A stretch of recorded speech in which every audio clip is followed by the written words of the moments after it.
তাহলে আমাদের ভবিষ্যৎ অন্ধকার সুনিশ্চিত। একটাও গরু বিক্রি করতে পারছি না। আমার স্বামীটা সকালবেলা মাথা ঘুরে পড়ে গেছে, এইসব টেনশন করতে যেই রাজনীতিটা করতে চাইছে গরু গরু নিয়ে, সেই রাজনীতিটা কেন আমরা করতে দেবো? আচ্ছা, ইসলাম তো শেখায় শান্তি, আমরা শান্তিটাই বেছে নিই না? করছে করুক। যে মানে কিছু কিছু আনাংলা স্নাল প্রকৃতির হিন্দু আছে, মানে যাকে জন্য পুরো হিন্দু সমাজটাই একদম পুরো শেষ। কি দিনকাল পড়লো, হিন্দুরা বলছে যে এবছর কুরবানি করাতেই হবে, আর মুসলমান বন্ধুরা বলছে যে গাই তোমাদের মাতা, তোমরা বাড়ি নিয়ে চলে যাও। 14 বছরের নিচে কোনো গরুকে হত্যা করা যাবে না, কুরবানি দেওয়া যাবে না, এই আইন মানছি না।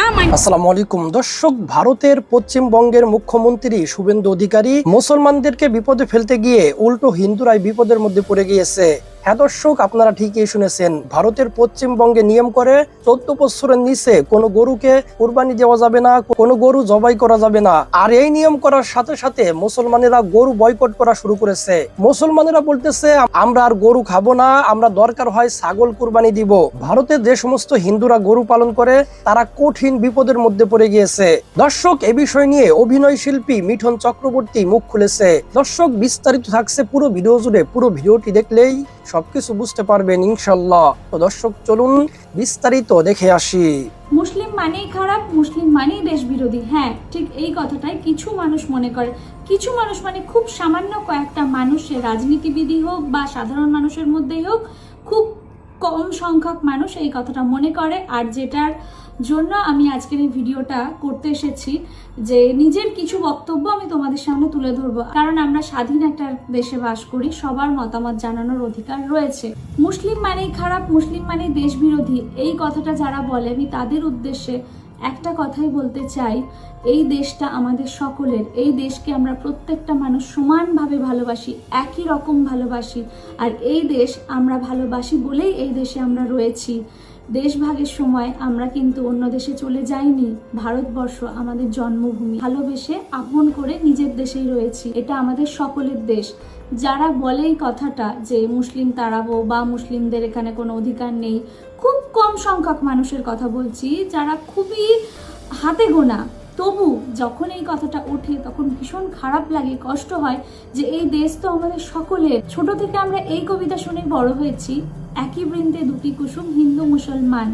জানি না আজকে এই কথাগুলো, এই ভেদাভেদগুলো কেন আসছে, এত এই হিন্দু মুসলিম খ্রিস্টান জৈন শিখ এত কিছু কেন? আমরা মানুষ, সব কিছুর ওপরে সব ধর্ম শেখায় মানুষকে ভালোবাসতে। ইসলাম মানেই তো শান্তি, ভালোবাসার। প্রত্যেকটা ধর্ম, আমি এটা বলতে পারি, শেখায় যে শান্তি বজায় রাখতে, ভালোবাসা ছড়াতে, তাই না? তোমরা তো একমত নিশ্চয়ই হবে এই কথাটার, যে ধর্ম কখনো হিংসা বিদ্বেষ ছড়াতে সাপোর্ট করে না।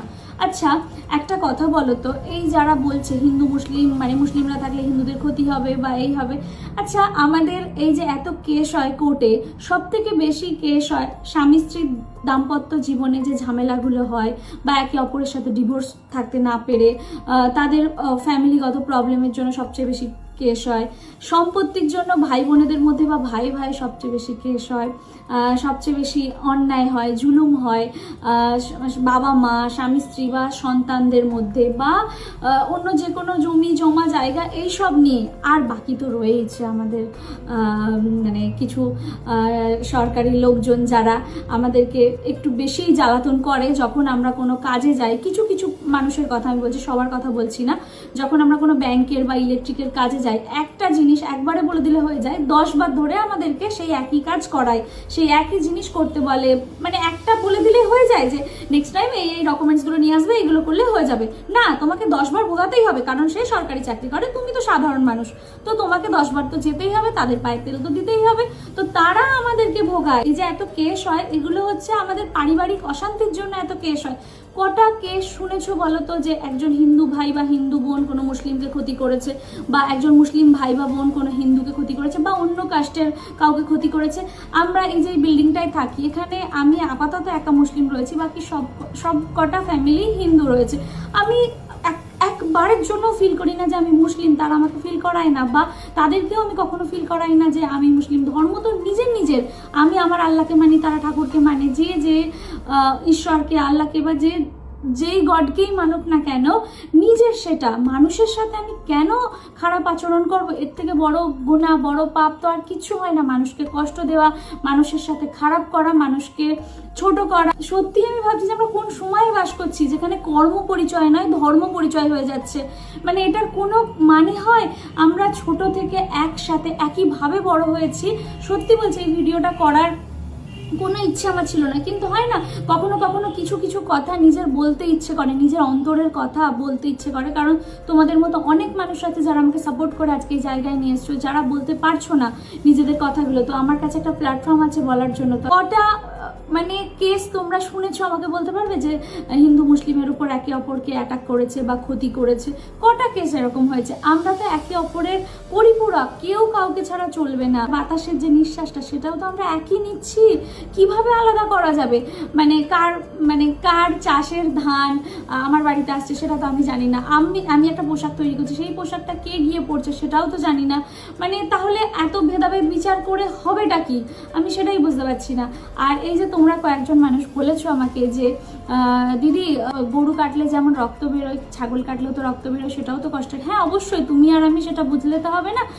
প্রত্যেকটা প্রাণীরই জীবন আছে, তাদেরকে কাটলে একই রকম কষ্ট হয়। তাদেরও মা রয়েছে, তাদেরও সন্তান রয়েছে, সত্যিই কষ্ট হয়। তার বেলা আহারে আজি খাসি মাটন কষা ভীষণ ভালো লাগে। সে আমি খাওয়া দাওয়া নিয়ে বলছি না, আমার ফ্যামিলির লোকজনেরাও খায়, কিন্তু আমি তাদেরও তো প্রাণ আছে সেই অর্থে ভেবে দেখলে। কিন্তু যেহেতু গরুকে গো মাতা মানা হয়, অবশ্যই আমি সেটাকে রেসপেক্ট করি। কাটাটা যেমন অন্যায়, বেচাটাও অন্যায় বলেই আমি মনে করি। এটা আমার পার্সোনাল মতামত। অন্য ধর্মের মানুষ তাকে পুজো করছে, তাকে মানছে, তো সেইখানে আমি কখনোই সামনে কাটাটাকে ঠিক বলে মনে করব না। কিন্তু এই যে তাকে বেচাটা, সেটাও তো ঠিক না। 14 বছর পরে গিয়েও যে তাকে কাটার একটা পারমিশন দিচ্ছে, মাটা তো মাই থাকছে নাকি? আইনগত ব্যাপার। তো আমি আমার সাধারণ মনে যেটুকু যা মনে হয়েছে, যেটুকু যা বলা উচিত বলে মনে করেছি, সেটুকুই আমি তোমাদেরকে বলছি। যখন আমরা হসপিটালে যাই, নার্সিংহোমে যাই, ব্লাডের প্রয়োজন হয়, খুব শরীর খারাপ, আমার মায়ের বা বাবার বা সন্তানের বা স্ত্রীর, সে যারই শরীর খারাপ হোক, তখন আমরা ব্লাডের জন্য, ব্লাডটা পাওয়ার জন্য যতটা ছটফট করি, তখন একবারও জানতে চাই সেটা হিন্দুর ব্লাড না খ্রিস্টানের ব্লাড না মুসলিমের ব্লাড। তার বেলায় ব্লাডটা পেয়ে গেছি, আমার পরিবারটা বেঁচে যাবে, আমার মাটা বেঁচে যাবে বা আমার সন্তানটা বেঁচে যাবে। আচ্ছা, অনেক হসপিটাল নার্সিংহোমে কিন্তু বাচ্চা হওয়ার পর মায়েরা ব্রেস্ট ফিড করাতে পারে না, অনেক কারণের জন্য পারে না। তখন কিন্তু অন্য মায়ের কাছ থেকে তাকে ফিড করানো হয়। তখনও কিন্তু আমরা জানতে চাই না যে সে হিন্দু না মুসলিম। তো কোনো কিছুতেই একে অপরকে আমরা ছাড়তে পারবো না। একে অপরের সঙ্গে আমরা প্রত্যেকটা ক্ষেত্রে, প্রত্যেকটা কাজে জড়িয়ে রয়েছি। তো কেউ কাউকে আলাদা করতে পারবো না। এই ভেদাভেদ কিসের জন্য আমি সত্যিই জানি না। তবে আমি এইটুকু আশা করবো, যারা আমার ভিডিও দেখছো তারা সব সময় একে অপরকে ভালোবাসবে, একে অপরের কথা বুঝবে, কেউ কষ্ট পাবে এমন কোনো কাজ করবে না। তোমরা অনেকেই বলছো যে দিদি ছাগল কেনার ক্ষমতা তো সবার একার হয় না। স্বাভাবিক, আমিও মানছি তোমাদের কথা হয় না, কিন্তু যেই রাজনীতিটা করতে চাইছে গরু নিয়ে, সেই রাজনীতিটা কেন আমরা করতে দেবো? আচ্ছা, ইসলাম তো শেখায় শান্তি, আমরা শান্তিটাই বেছে নিই না? করছে করুক, যেই কারণেই বারণ করুক বা যাই থাক না কেন, আমরা মেনে নিই না। তোমরা অনেকেই বলছো এরপরে হয়তো অন্য কিছু চাপিয়ে দেবে, ঠিক আছে, তখন দেখাই যাবে এরপরে কি হয় না হয়। কিন্তু এখন যেহেতু এই গো মাতার ব্যাপারটা রয়েছে, আমি যেহেতু অন্য ধর্মকে রেসপেক্ট করি, সেই জায়গা থেকে আমি কখনোই এটার বিরুদ্ধে বলবো না যে না কাটতেই হবে। এরপর দেখো না কি হয়। এটা মানতে আমাদের কোনো অসুবিধা নেই, কারণ গরুর মাংস না খেলে আমাদের কিছুই হবে না, ঠিক আছে। আর কোথাও বলা নেই গরুর মাংস খেতেই হবে, গরুর মাংস না খেলে তোমার ইমান চলে যাবে। আমি আগের দিনেরই ভিডিওতে বলেছি, সেগুলো রিপিট করছি না।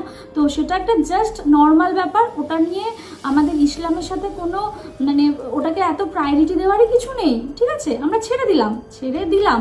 শান্তি চাই, শান্তিতে সুস্থভাবে আমরা বাঁচতে চাই। আর সরকারের থেকে যেই সরকারই আসুক না কেন, আমি কিন্তু কোনো দলের নই, আমি সরকারের কাছে শিক্ষা, স্বাস্থ্য, যোগাযোগ, যাতায়াত ব্যবস্থা উন্নত, স্বাস্থ্যকর খাবার তো আমরা পাচ্ছি না, সেই দিকটা একটু নজর রাখতে বলবো। এইগুলো নিয়ে উন্নতি হোক, আমাদের দেশের অনেক ভালো হোক। আমরা মেয়েরা রাতে দিনে যখনই যেখানে বেরোই না কেন যেন সেফলি নিজের পরিবারের কাছে, বাবা মায়ের কাছে ফিরে আসতে পারি। আমি আমার সরকারের কাছে এইটুকুই আবেদন করব। আমি চাই যে আমাদের সবাইকে নিয়ে ভালোভাবে, সুন্দরভাবে এগিয়ে যাক, উন্নতি হোক আমাদের দেশের। আর হ্যাঁ, আরও একবার বলবো, আমাদের দেশ ভারতবর্ষ, আমরা এই ভারতবর্ষেই জন্মেছি, এই ভারতবর্ষেই মরতে চাই। আমরা একই রকম ভালোবাসি। আর 5টা ধর্ম যেমন আমাদের দেশকে ভালোবাসে, ঠিক একই রকম ভালোবাসা আমরাও আমাদের দেশকে বাসি, অবশ্যই বাসি আমাদের দেশ ভারতবর্ষ। লাস্ট একটা কথা বলতে চাই আমি তোমাদেরকে। আগের দিন একটা ঠাকুমার সাথে দেখা হয়েছে, সেই সব কথাবার্তা নিয়ে, রাজনীতি নিয়ে আমাকে বলছে, জানো মা? আমি বললাম হ্যাঁ বলুন।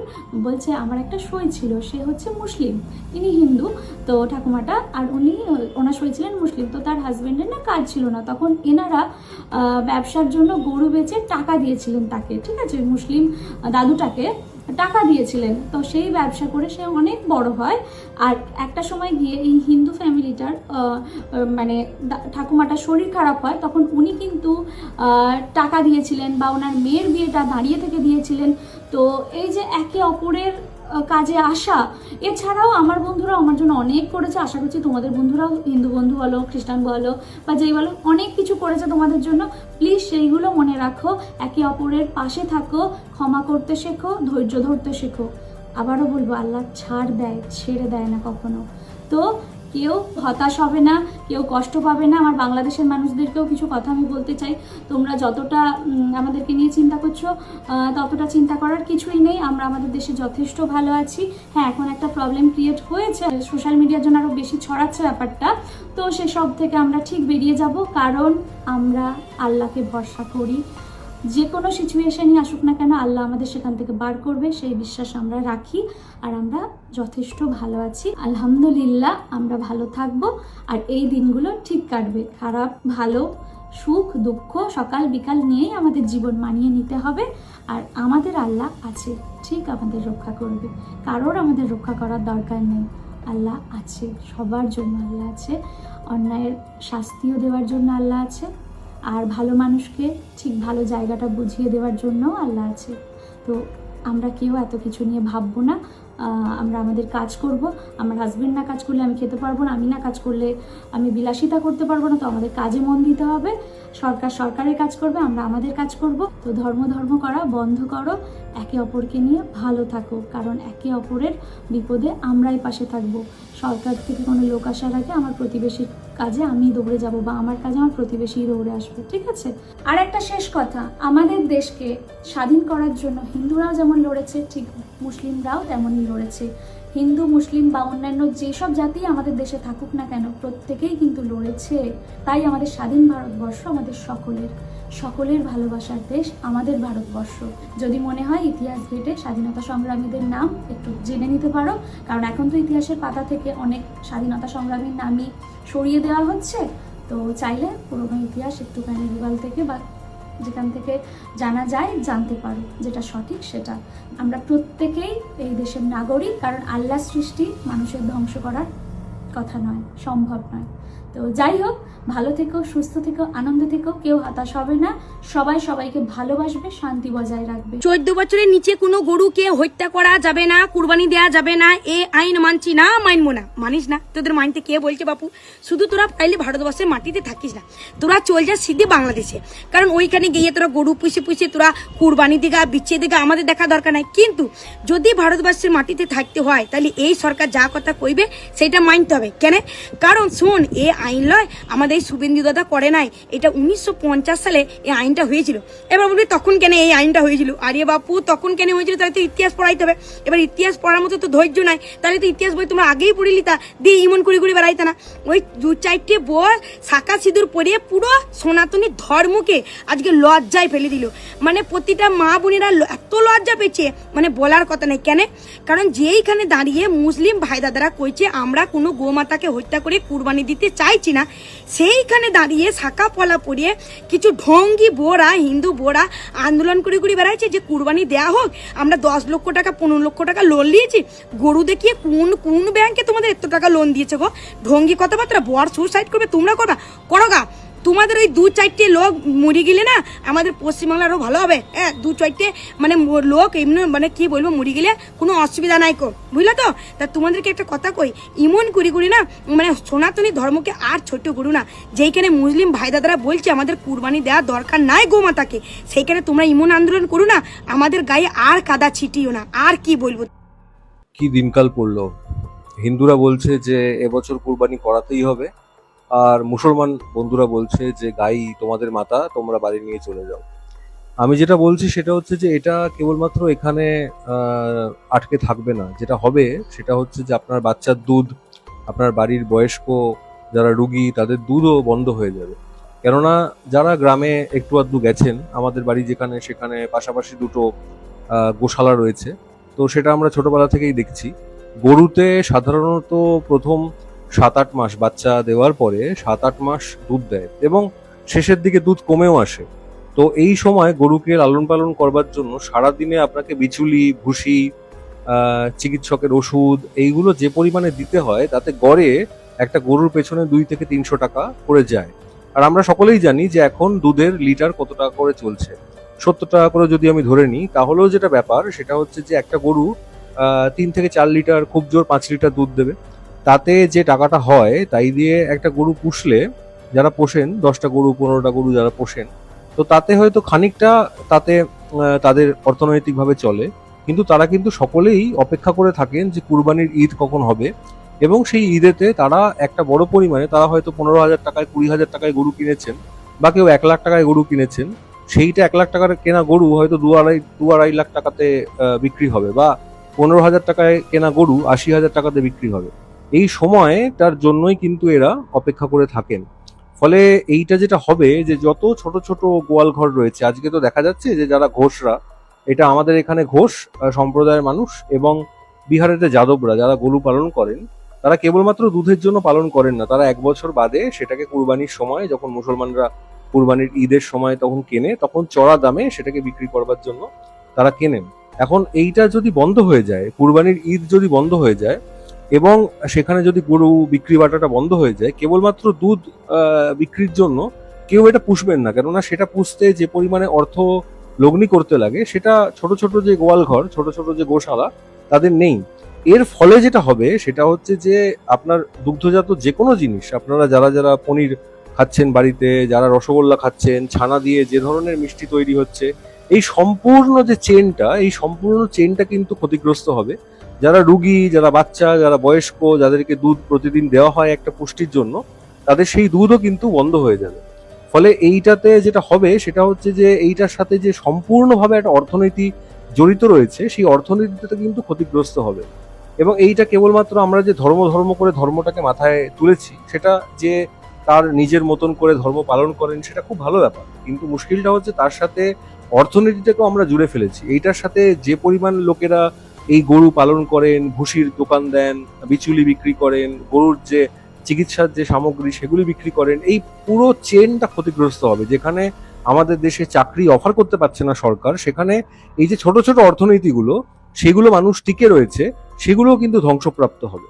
দ্বিতীয় নম্বর যেটা বিষয় সেটা হচ্ছে যে যদি আমরা গরুকে গোমাতা বলে মনে করি, তাহলে আমি এই বিষয়টা বুঝতে পারছি না যে সরকার যে নিয়ম করেছে সেটা হচ্ছে যে সরকারি চিকিৎসকের সামনে তার যদি সার্টিফিকেট থাকে, সেইটা যে স্লটার হাউস, সেই স্লটার হাউসে সরকারি চিকিৎসক তাকে মান্যতা দেবে এবং স্লটার হাউসে গিয়ে তার 14 বছর বয়সী কোনো গরুকে কাটা যাবে, জবাই করা যাবে এবং তার মাংস ভক্ষণ করা যাবে।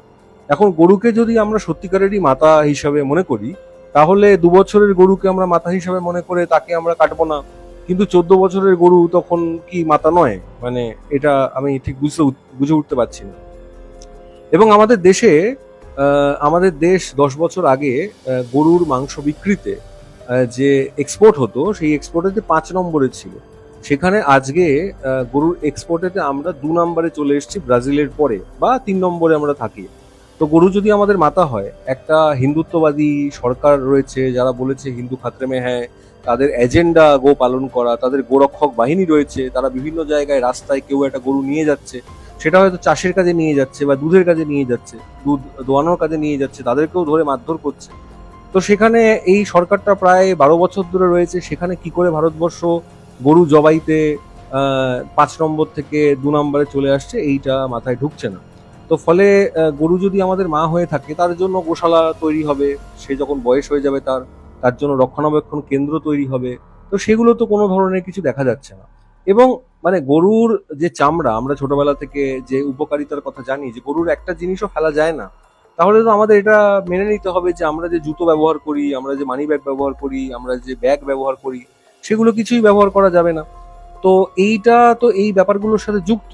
এবং আমরা যদি এই খাদ্যাভ্যাসের সাথে দেখবেন আপনারা যে তৃতীয় নাম্বার যেটা আমার কথা, যে খাদ্যাভ্যাস মানুষের তৈরি হয় হচ্ছে কি, মানুষ যেখানে যেখানে আস্তে আস্তে ট্রাভেল করেছে, আস্তে আস্তে যখন যাযাবর ছিল, তারপরে যখন সে কৃষিকাজ করতে শুরু করেছে, সে যেখানে যেখানে ট্রাভেল করেছে সেখানে যে জিনিসটা অ্যাভেলেবেল সেটা সে খেতে শুরু করেছে। আমাদের উত্তর পূর্বাঞ্চলে ভারতবর্ষের সেখানে অনেক আদিবাসী সম্প্রদায়ের মানুষ কুকুর খায়।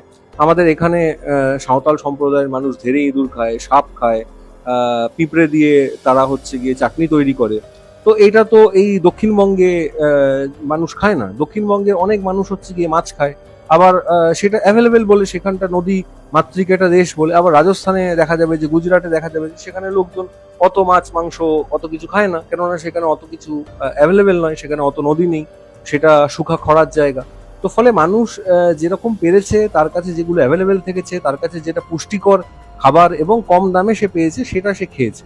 ফলে সেখান থেকেই তার যে ভ্যারাইটি, যে পুষ্টির যে ভ্যারাইটি, সেগুলো তৈরি হয়েছে। তো আজকে যদি এই মাংস ভক্ষণ বন্ধ করে দেওয়া হয়, তার সাথে ধর্মীয় অনুষঙ্গ জুড়ে দেওয়া হয়, তাহলে কিন্তু একটা ব্যাপক পরিমাণে মানুষ, এমনিতেই আমাদের দেশে গরিব মানুষ ম্যালনিউট্রিশনে ভোগে, মায়েরা ম্যালনিউট্রিশনে ভোগে, বাচ্চারা ম্যালনিউট্রিশনে ভোগে।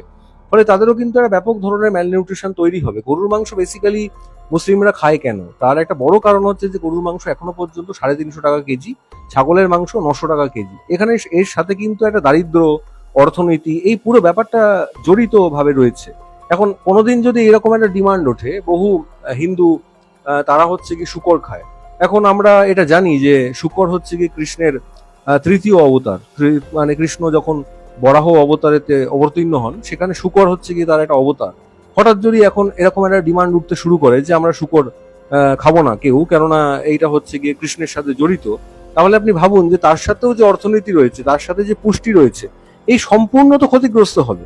ফলে মানে মুসলমানদেরকে টাইট দেওয়ার জন্য গরু জবাই আমরা বন্ধ করে দিলাম, তাতে যেটা হলো সেটা হচ্ছে যে সামগ্রিকভাবে সারা ভারতবর্ষের যে ডেয়ারি প্রোডাক্ট, যে মিল্ক প্রোডাক্ট, আপনি যে দুগ্ধজাত খাবার দাবার খান, সেখান থেকে আপনার বাচ্চা, আপনার পরিবারের বয়স্করা যে পুষ্টি উপার্জন করে, সেইটা তো আপনি সম্পূর্ণ নষ্ট করে দিচ্ছেন কেবলমাত্র আপনি মুসলমানদের টাইট দেবেন বলে।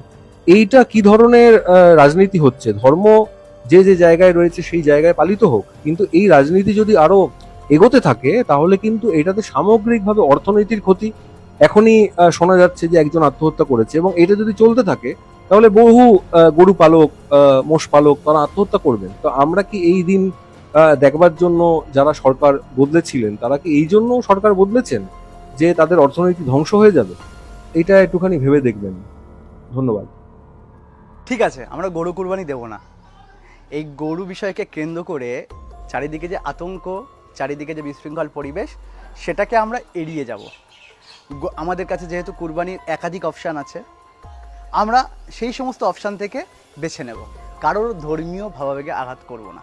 কিন্তু রাজ্য সরকারের কাছে একান্ত অনুরোধ যে আপনারা যে সমস্ত অমুসলিম গরু ব্যবসায়ীরা সারা বছর গরু লালন পালন করে এই দিনটার আশায় যে আমার গরুটা বিক্রয় হবে এবং আমার বাড়িতে একটা নির্দিষ্ট টাকা আসবে, সেই টাকায় আমি আমার সন্তানের জন্য গয়নাগাটি করব, মেয়ের বিয়ে দেব, বাড়ি বাঁধবো, এই স্বপ্ন যারা দেখে, যারা গরুর দুধ বেচে, তাদের জন্য আপনারা অবিলম্বে একটি নির্দিষ্ট কর্মসংস্থানের ব্যবস্থা করবেন এবং তাদের এবছর যে ক্ষতিটা হচ্ছে সেই ক্ষতিপূরণের ব্যবস্থা করবেন।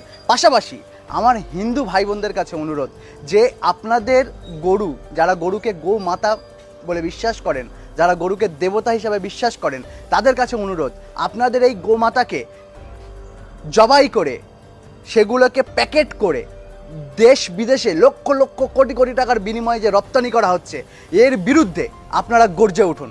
আর আপনাদের এই আন্দোলনে, এই মিছিলে, এই সংগ্রামে আমি কথা দিচ্ছি ভিডিও মাধ্যমে যে আমি সর্বপ্রথম আপনাদের পাশে গিয়ে দাঁড়াবো, আপনাদের মিছিলের সামনের সারিতে থাকবো।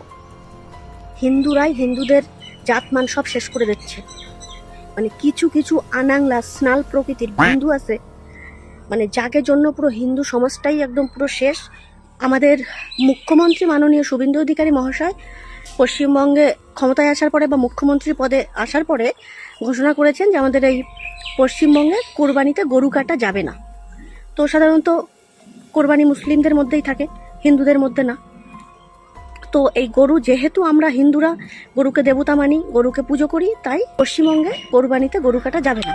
এই কথা শোনার পরে কিছু কিছু মুসলিমরা এটাকে মেনে নিয়েছে, আবার কিছু কিছু মুসলিমরা মানতে চাইছে না বা মানবে না, এরকম একটা ব্যাপার। তো এটা মুসলিমদের একটা বাধা হয়েছে, মানে মুসলিমরা গরু খেতে পারবে না, তাদের এইটা একটা কষ্টের জায়গা বা তাদের এইটা একটা রাগ হওয়ার জায়গা। ঠিক আছে, যেহেতু তারা এতকাল কোরবানিতে গরু খেয়ে এসেছে, গরু কেটেছে, সেই গরু খাওয়া বন্ধ করে দিচ্ছে পশ্চিমবঙ্গে, কষ্ট তাদের হওয়ার কথা। ও মা, খবরের চ্যানেল দেখলাম এক সিনাল ভ্যাবা ভ্যাবা করে কাঁদতিছে, না কি হয়েছে, চোখের জল, নাকের জল, নিচের জল সব এক করে ফেলেছে। কি হয়েছে? শুভেন্দু অধিকারী কেন কোরবানিতে গরু কাটতে দেবে না, পশ্চিমবঙ্গে কেন গরু কাটা নিষিদ্ধ করছে, তাই ওর সব জায়গাতে জল বেরোয় আসছে। কান্নার কারণ হচ্ছে এরা লোন নিয়ে গরু কিনছে, সেই গরু কোরবানিতে বিক্রি করবে বলে ব্যবসা শুরু করছে। এবার যেহেতু মুখ্যমন্ত্রী ঘোষণা করছে যে গরু কাটা যাবে না পশ্চিমবঙ্গে, কোরবানিতে গরু কাটা হবে না, সেই জন্য তাকে চোখের জল, নাকের জল, নিচের জল সব এক হয়ে গেছে, কান্দে ভাসায় যাচ্ছে। মানে ভাবো কত বড় অসভ্য থার্কেলাস যে এই কথা বলতেছে, তার হাতে শাখা পলা, কপালে সিঁদুর এবং গলায় তুলসীর মালা পর্যন্ত। তাহলে ভাবো কত বড় বেহায়া থার্কেলাস নির্লজ্জ হিন্দুয়েরা, যে একজন হিন্দু হয়ে, একজন সনাতনী হয়ে গলায় তুলসীর মালা নিয়ে এমন ব্যবসা করতেছে যে আমাদের গরু, যারা আমরা দেবতা ভাবে মানি, মা মানি, পুজো করি, সেই গরু ছোটবেলাতে কিনে লালন পালন করে বড় বানাচ্ছে কিনা কুরবানির সময় মুসলিমদের কাছে বিক্রি করবে। ও কিন্তু ভালো করে জানে যে এই গরুটা তারা কিনে কিন্তু কেটে খেয়ে নেবে। তাহলে কিরম হিন্দু এরা, কিরম সনাতনী এরা, যে জেনে শুনে এরম ব্যবসা করে যে সেই গরু এমন কারোর কাছে বিক্রি করে তারা এই গরুটাকে কেটে খেয়ে নেবে। মানে বুঝতে পারতেছো? আমার তো মনে হয় মুসলিম জাতে এরা আরও নিকৃষ্ট মানের, মানে অসভ্য মানুষ। তা মুসলিমরা তো তাদের তো ধর্মেই রয়েছে গরু খাওয়া, তাদের তো, তারা তো গরুরে দেবতা ভাবে মানে না, তারা তো দেবতারে মা মানে না, তারা গরুটারে তাদের ইসেই রয়েছে, তারা খায়, আগাগোড়া খেয়ে আসতেছে, তারা তাদের তাদের ধর্মে রয়েছে যে তারা গরু খাবে। কিন্তু একজন হিন্দু হয়ে কি করে এই ব্যবসা সে করতে পারে, যে ছোটবেলায় একটা গরু কিনে লালন পালন করে বড় করতেছি কিনা কোরবানিতে মুসলিমদের কাছে বিক্রি করব, তারা এই গরুটা সুন্দর করে কেটে নিয়ে গিয়ে কেটে কুটে খেয়ে নেবে। ছি ছি ছি ছি ছি।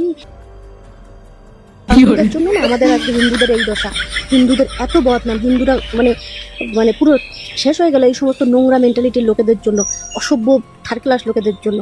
আবার শুভেন্দু অধিকারীরা তুই তাকারি বলে মানে কথাবার্তা বলতেছে, তুই আমাদের খেতে দিবি, তুই এই গরুর টাকা দিবি কেন রে? শুভেন্দু অধিকারী তোর গরুর টাকা দেবে কেন? শুভেন্দু অধিকারী কি তোর ঠেকা নিয়ে রয়েছে? হ্যাঁ, তুই কেন আর কোনো ব্যবসা চোখে দেখিস নাই? তুই গরু কিনতি, গরুর দুধ বিক্রি করতি, গরুর যে গোবর সেগুলোতে ঘুটে মুটে বানায় বিক্রি করতি, তোর আরও পৃথিবীতে হাজার হাজার কোটি কোটি ব্যবসা থাকতে তুই গরুর এরম ব্যবসা শুরু করলি যে গরু পুষে তুই মুসলিমদের কাছে কোরবানির সময় বিক্রি করবি, সেই গরুটারে তারা কেটে খেয়ে নেবে। সি সি সি সি সি সি। আরে ভাই, যারা কেনে যারা খায় তারা তো মুসলিম, তারা তো খায়, তাদের ধর্মেই রয়েছে গরুটা, তারা খেতে পারবে। তুই কি করে একজন সনাতনী, একজন হিন্দু, হাতে শাখাপলা পরে, কপালে সিঁদুর পরে, গলায় তুলসীর মালা নিয়ে এই ধরনের নোংরা ব্যবসায় নামলি? ছি, তোর নরকেও ঠাই হবে না। শুভেন্দু তো যা করার করবেই, করেই দেশে, বাট তোর নরকেও ঠাই হবে না। তুই যে এই কত যাবত ধরে এই ব্যবসা করতেছিস, তুই যা পাপ কুড়াইছিস জীবনে, এর ফল তো তোর ভোগ করাই লাগবে। তোর নরকেও ঠাই হবে না রে, ডুপ্লিকেট দোগলা হিন্দু যেগুলো, তোর নরকেও ঠাই হবে না। যে তোরা আবার কি, মানুষ ঘরে পাথর লাগাতে পারে না, তোকে দেখলাম গরুর ঘরেও পাথর লাগানি। হ্যাঁ, গরুর ঘর, তাতেও পাথরটা তো লাগাই রাখছে, নিজেকে ঘরের মানে দেয়ালে লোকের সিমেন্ট বালি দিয়ে প্লাস্টার করে দেখলাম পাথর লাগাইছে, মানে কামাইছে ভালো মতো, বুঝতে পারছো? গরুর ব্যবসা করে করে ভালো কামাইছে, কামায় এখন লোন তুলে হচ্ছে গিয়ে গরুর ব্যবসা করতেছে, সেই গরু কোরবানিতেও বিক্রি করবে মুসলিমদের কাছে। সি সি সি, লজ্জা লাগা দরকার তোদের, লজ্জা লাগা দরকার। তোকে টাকা শুভেন্দু অধিকারী দিতে যাবে কেন? তোর মেয়ের গয়না বেচে তুই গরু কিনবি না, তোর মেয়ের চামড়া বেচে গরু কিনবি, তোকে ব্যাপার। তুই এরম নোংরা কাজ কি করে করতে পারলি একজন হিন্দু হয়ে? এরম একটা অসৎ ব্যবসা, অসৎ কাজ মুসলিমরা করতো, কোনো দাবি দাবা থাকতো না, কারণ তাদের ধর্মে গরু খাওয়া আছে। মুসলমানরা এক হলে কি করতে পারে প্রমাণ 2026-এর এই মাসে দেখিয়ে দিয়েছে যে আমরা কোনো হিন্দুর থেকে গরু কিনবো না, তোমাদের গরু নিয়ে তোমরা এখন যা করো তা করো। কিন্তু এবার প্রশ্ন হচ্ছে আমার এই জায়গায় যে আমরা হিন্দুরা কি পারবো তাদের মতন? এটাই আমার প্রশ্ন। মুসলমানদের দোকান আছে আমাদের ভারতবর্ষে, আবির থেকে নিয়ে একেবারে ধূপকাঠি পর্যন্ত বিক্রি করে, আমরা হিন্দুরা সেই দোকানে গিয়ে কিনি। আর বাকি ইত্যাদি ইত্যাদি দোকান তো আমি বাদই দিলাম। তাহলে আমরা কি পারবো তাদেরকে বয়কট করতে? তারা কিন্তু আমাদেরকে বয়কট করেছে। তাদের ক্ষমতা আছে, তাদের দম আছে, কিন্তু আমাদের কি আছে? প্রশ্ন নিজেকে করুন, আছে আপনার যে তাদেরকে আপনারাও বয়কট করবেন? একটা জিনিস ভেবে দেখেছেন, এদেশের মুসলমানের জন্য ওদেশের মুসলমানরাও আওয়াজ তুলেছে। তারাও বলছে কোনো হিন্দুর থেকে গরু কিনবেন না। তবে যাই হোক, গরু বিক্রি করার পক্ষে কিন্তু আমি না, কিন্তু আমি শুধু বললাম তাদের একতার কথা, তাদের ঐক্যর কথা। এই ঐক্যটা, এই একতাটা আমাদের মধ্যে আছে। আরেকটা কথা বলি শেষে, অল্প একটু কথা। এই যে 9 লাখ টাকা 18 লাখ টাকার যে লোনের কথা বলা হচ্ছে, ওই ছেলেগুলোকে এত টাকা লোন ব্যাংক দিয়েছে। আমি নিজে একজন ব্যবসায়ী বন্ধুরা, আমি ব্যবসা করি, তাই আমি জানি ব্যাংক কত টাকা লোন দেয়। আমার 2 লাখ টাকা নিতে গেলেও আমার বাড়ি 14 বার ব্যাংকের লোক আসে পরীক্ষা নিরীক্ষা করতে। সেখানে 2 লাখ টাকা আমাকে দিতে গেলে সরকার 100 বার পরীক্ষা নিরীক্ষা করছে। 8 লাখ 9 লাখ 10 লাখ ভাবতেই পারি না। এই সমস্ত হিন্দু যারা এগুলো করছে, তারা কেউ 1 টাকাও লোন নেয়নি। হ্যাঁ, এদের লোন আছে বোধহয় বন্ধনের, সপ্তাহে সপ্তাহে কিস্তি দেয়। সেটা গরুর বিষয় নয়। আর কত বোকা বানাবে? কলানিতে ঠেকিয়ে দিয়েছো। সত্যি কথা বলতে বন্ধুরা, এই রাজ্যে কোনো হিন্দুই অসুবিধাতে নেই। যত হিন্দু আছে, এই যে কিছু সিনাল মহিলাকে টাকা দিয়ে কিনে ফেলেছে তারা, তাই তারা এগুলো ওই মাইক এখন হাতে নিয়ে এগুলো বাজে কথা বলছে, মিথ্যা কথা বলছে। তবে যাই হোক, এগুলো প্রসঙ্গে আর নাইবা গেলাম। এসব ছাপড়ি ছাপড়ি ব্যাপার আর ভালো লাগছে না।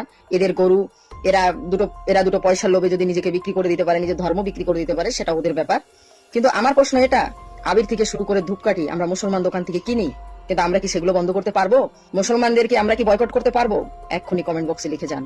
যদি না পারি, তাহলে সারা জীবন মুসলমানদের গালি খেতে হবে এইভাবে কমেন্ট বক্সে বা সামনাসামনি। আর যদি পারি, তাহলে সারা জীবন। বাকিটা বললাম না। ধন্যবাদ, ভালো থাকবেন সকলে। জয় শ্রীরাম, জয় ভারত। তো সম্মানিত দর্শক শ্রোতা, আশা করি সম্পূর্ণ ভিডিওটি দেখেছেন এবং সবকিছু বুঝতে পেরেছেন। দর্শক, কিছু কিছু হিন্দুরা যে কত বড় উগ্রবাদী একবার চিন্তা করে দেখেছেন? সকল হিন্দু কিন্তু উগ্রবাদী না। কিছু কিছু হিন্দু উগ্রবাদী, যার যার ধর্ম সে পালন করবে, এতে বাধা দিবে কেন? আর বাধা দেওয়া মানে তার স্বাধীনতার উপরে হস্তক্ষেপ করা, যা মোটেও উচিত নয়। যার যার ধর্ম সে পালন করবে। যার ইচ্ছা সে গরু খাবে, যার ইচ্ছা সে গরু খাবে না।